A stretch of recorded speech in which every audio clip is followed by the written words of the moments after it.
IdeaMaker, a software that lets you choose dark mode upon installation. Closed source, but I'm told crazy powerful. Let's take a look at it, and to do that, let's go back to basics. Let's have some fun on this one.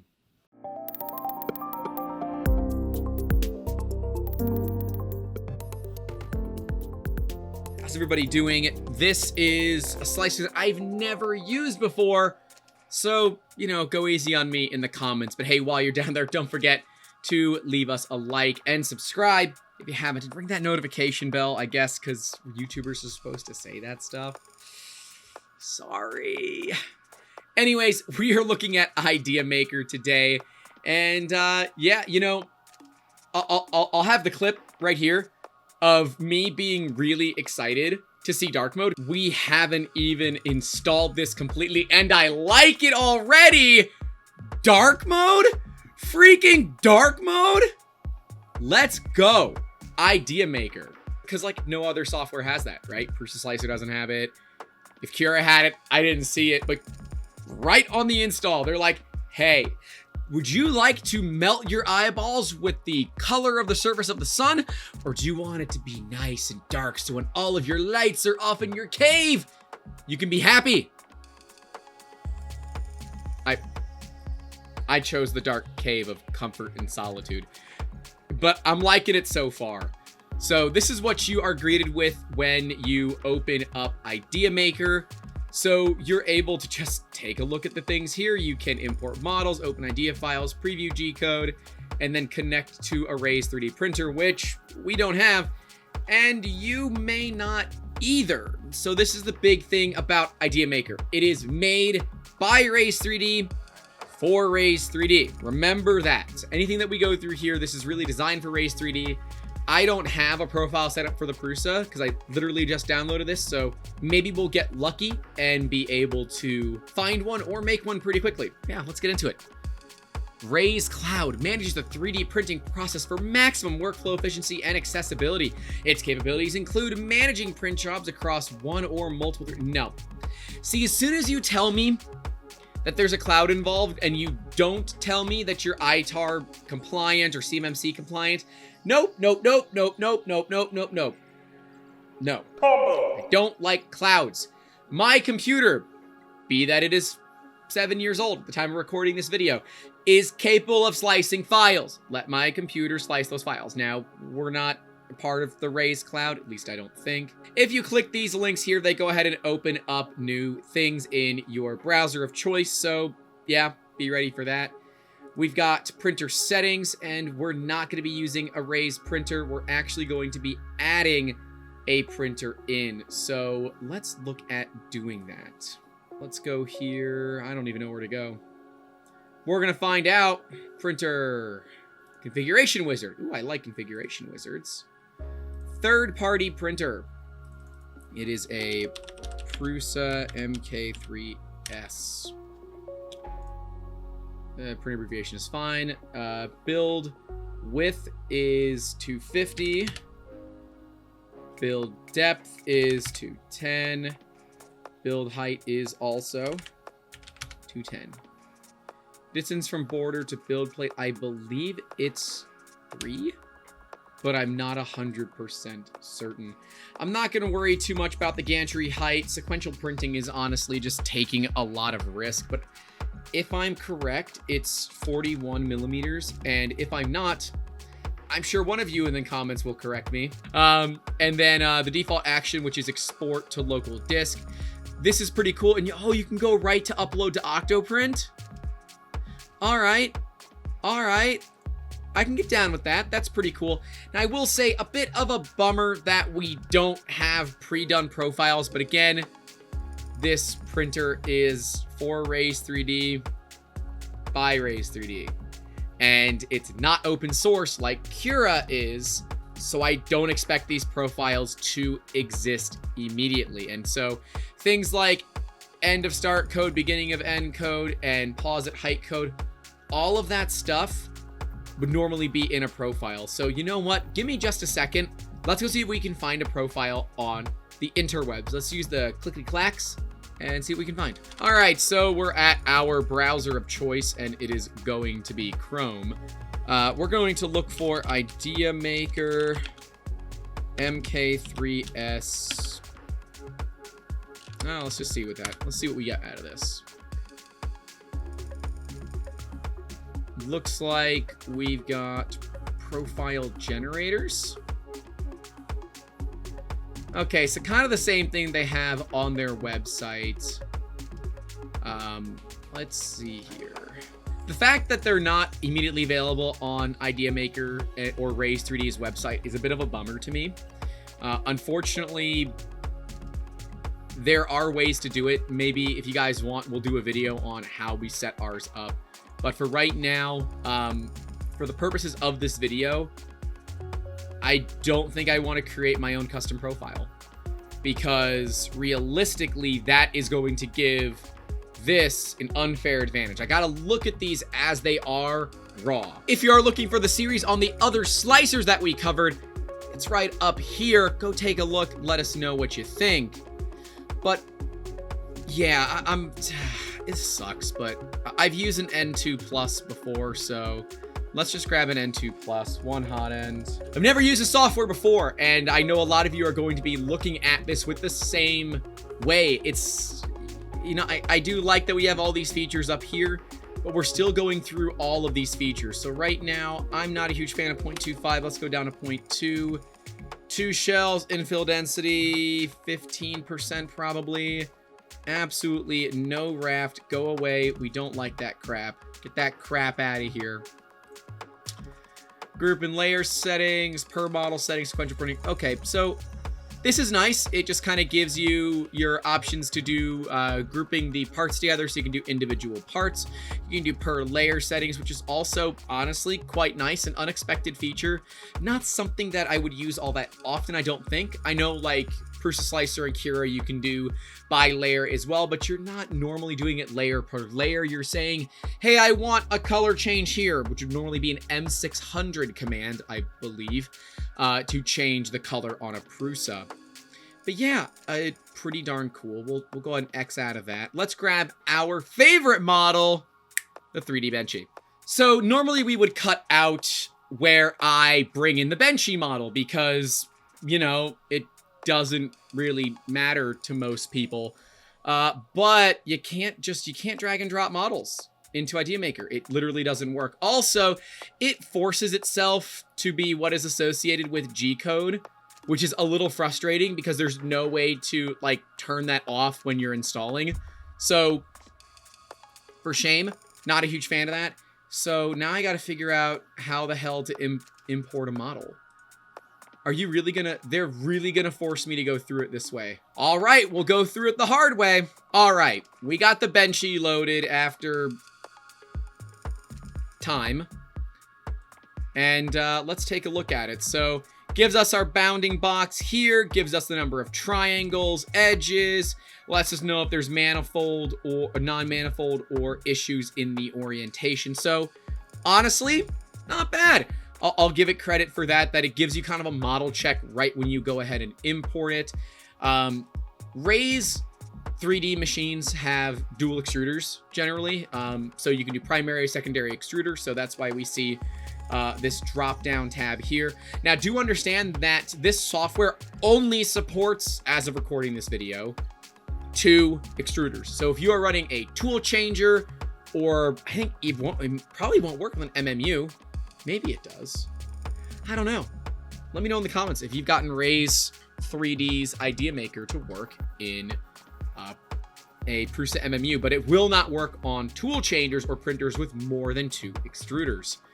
So we can see the color, choose whatever color we want. Oh, you know, I was gonna pick purple because it was fun, but I feel like Thomas would be mad at me if I didn't pick blue because, well, it's like our company colors or something.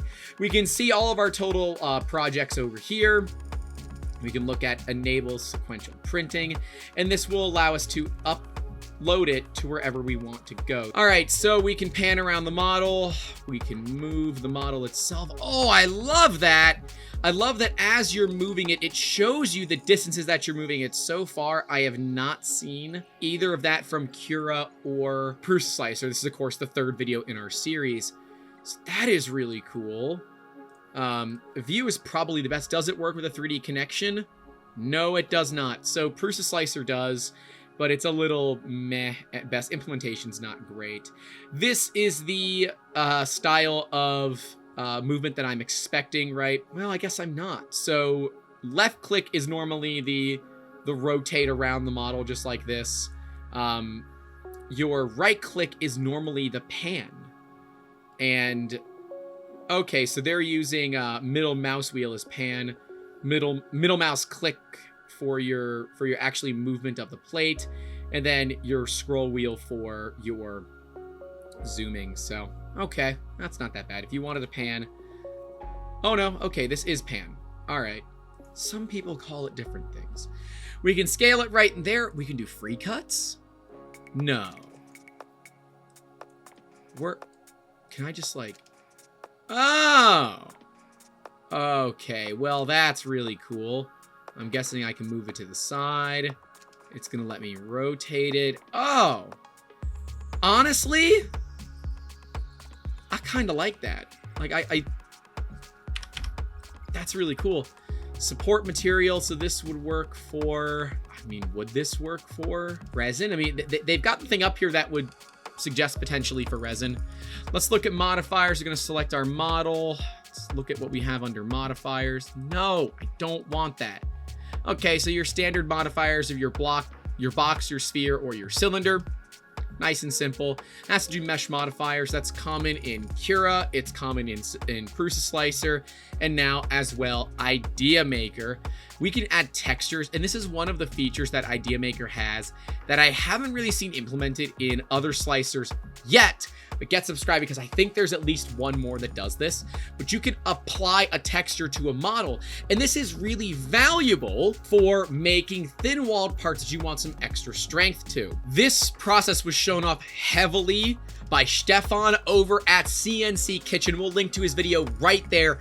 Go check it out. Honestly, it's really cool what he did. And you know, we'll probably do a video on it as well. That way we can keep people on our channel. But also because there are some things that he didn't cover that I really want to try out. It's just fun.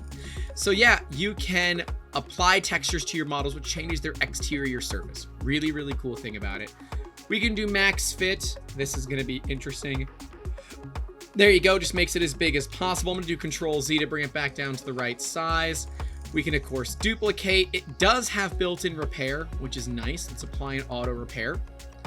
Very, very fast. Much faster than Prusa Slicer's implementation. So hats off there as well. We can connect to probably connect to printers via network. Okay, I mean, so yeah, honestly, pretty powerful slicer. I'm still gonna... You don't support other printers natively. And yes, you can go through all the work to set yours up, but I'm going to have to pull all my settings from Prusa Slicer or Cura. And why wouldn't I just use those from the beginning, right? And I know it's such a stupid thing to be mad about, but it bothers me. It bothers me that I can't just bring in whatever printer I want and use it without a ton of extra work. Because I'm looking at this from a newbie standpoint. If you don't know what start and end code is or where to find it, IdeaMaker's not gonna work for you. You have to have some experience to use IdeaMaker, or you have to have a pre-done profile provided for you. If you guys want to see a video about us making a profile in IdeaMaker, let me know. And what we'll do is we'll make a video on it and we'll post profiles that we've made so that you will be able to download them if you choose to use IdeaMaker. But yeah, this is a tough one for me to recommend for newbies because there are a lot of features that they might want, like user friendliness, that unless you have a Raise 3D printer, you're not gonna get. And yeah, it's a little troublesome. But anyways, let's take a look. We can look at custom infill patterns. Let's see. Oh, you can like literally bring in your own. You can do custom. Wow, that's kind of cool. Let's look at the manage the templates. This is more what I'm expecting, right? Main templates, group and layer settings, per model settings. this is a nice interface. And I will say, again, I like the dark mode theme, but why aren't your menus also dark mode? Persnickety, but if you're going to give me the option for dark mode, everything should be dark mode. And I believe dark mode the whole world. If we go into edit here, infill densities, 15 shells or 2, no adhesion. If we go to advanced, okay, this is what I was looking for. This gives us a lot more features. Is there an easier way to get to this? I don't know because I have to go through this first. Okay, not a fan of your first layer height being that big. This is good. This is really what I'd be expecting. Again, it's advanced, so don't do this if you're a beginner, but there are lots of good settings here. I think it's very similar to the user interface of Simplify 3D. Video coming soon on that. Actually, I think Simplify 3D is going to be our next video. So, yeah, I just got a update. It's been a while. We'll talk about that when we do the video. But yeah, I mean, honestly, this isn't that bad. This is exactly what I've come to expect from Simplify 3D. Prusa Slicer used to have a similar interface, but this has a lot of extra features that some of the other slicers don't. Actually, I'm going to rephrase that. It's got features that Prusa Slicer doesn't. Cura has all of these features and more. We've got our support here for your normal support, dense support, as well as adaptive support. That's nice. Adaptive support is great. I wish Prusa Slicer had it. They kind of do with paint on supports, but we're going to do series on supports. Don't worry, it's going to be a thing. Platform adhesions. We've talked about this before. I'm not a fan of raft. I'm definitely not a fan of raft with skirt or raft with brim, but I think allowing you to know that you can do a skirt or brim only is great. And remember, brim is stuck to your hat, which means it's stuck to your part, and a skirt flows around you. So a skirt is around your part and does not contact it. It's just how my dumb brain remembers it. Hopefully it helps you out too. We got our cooling fans here, settings for that, temperature settings there as well. Speeds and feeds, exactly what you'd be expecting. Lots of good control there. Gosh, 50 millimeters a second for default print speed. I'm gonna die before we have prints done with how slow that's gonna run. A Raise 3D N2 Plus is like a $5,000 3D printer. Homie, if you can't run at least double that, go away. I like Raise 3D printers. I want to be clear about that. And they're deliberately having slow print settings because you get better quality when you run slower. But if I'm going to spend like $5 grand on a printer, I want to make sure that it can print as fast, if not faster, than an Ender 3. Ender 3s can print easily at 65 millimeters a second, and with a few upgrades could easily get into the 80s. Prusas can do 80s to 100, no big deal. And our big printer, we have a Fusion 3 F410. That thing can do a lot. It's a Bowden printer, so it's able to move quite a bit faster. Under advanced, we have full control for acceleration, which is great to see, and jerk. I'm not going to get into jerk, but I learned recently that jerk is not what we think it is, and it's not what you probably think it is, and it's not what the technical term for jerk is. Jerk is different in the industry. Leave it alone. Good stuff for ooze, wipe towers, wipe walls. You don't need a wipe wall unless you are using dual extruders. Other stuff, let's see what we got here. It's very, very similar to Simplify 3D, which is good. I mean, I think they've got a good sample there. There's your texture, and of course, all of your pure G codes. So we can go back to simple mode, which is just that. I wish there was an in-between that you could have. Now, I know on advanced, you can just come in here and under extrude, you can just turn stuff off so you don't have to work with it. But still, it's like, you're forced to go in and choose what you don't want. I think from a beginner perspective, the simple, go back to simple. The simple is just too simple. And I think the advanced is honestly too advanced. I think most people are going to find themselves cutting away from simple very quickly, but may not find themselves satisfied or really feeling comfortable with how many settings that the advanced has. I would love to see something in between, similar to how Cura has their own, simple mode, mid, intermediate, and expert. Prusa Slicer has the same thing. I'd like to see that out of IdeaMaker, but I know IdeaMaker is still in production. They're still working on it. Like a lot of good slicers out there, it is being updated often. But enough all about complaining between the UI. Let's see how she slices. Damn, that was fast. That has got to be one of the fastest slicings that I've seen. I want to preview it. Let's preview the slice model. Now their movement is different. So now if I use my left mouse button, nothing actually happens. So I'm guessing that's going to go through layers. Right mouse button is still rotate. Let's take a look. This is their stock settings, other than me changing the infill amount. Not bad, not bad. Of course, there are 217 steps. It shows you the steps per layer, so you can actually go through and see what they all are. Honestly, that's pretty cool. It's pretty cool. It can also show us only the current layer, so we can look at, what a slice of that layer looks like from all angles.